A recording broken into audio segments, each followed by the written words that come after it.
வரி உயர்வால் திமுக அரசு மீது மக்கள் அதிருப்தியுடன் இருக்கிறார்கள் என கோவை சட்டமன்ற தொகுதியில் பரப்புரை செய்த பாஜக வேட்பாளர் வானதி சீனிவாசன் கூறியுள்ளார்.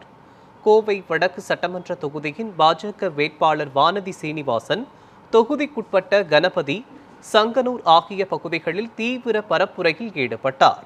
பிரச்சாரம் மேற்கொள்ள வந்த அவருக்கு பொதுமக்கள் உற்சாக வரவேற்பளித்தனர்.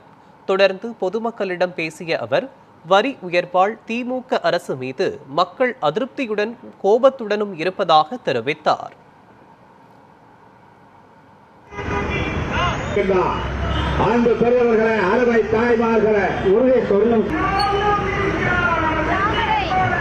கொள்ள நடக்குது.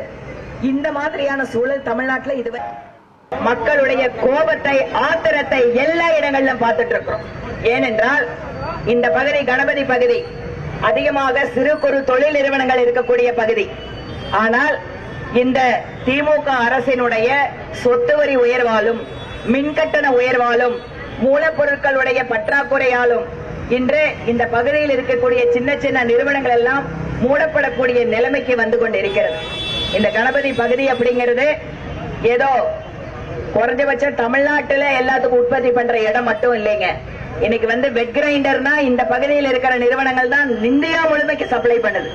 போர்வெல் பம்ப் அந்த பகுதி இந்தியா முழுமைக்கும் ஒரு மேனுபேக்சரிங் ஹப்பா இருக்கிற இந்த பகுதி இன்றைக்கு மாநில அரசினுடைய அலட்சியம்.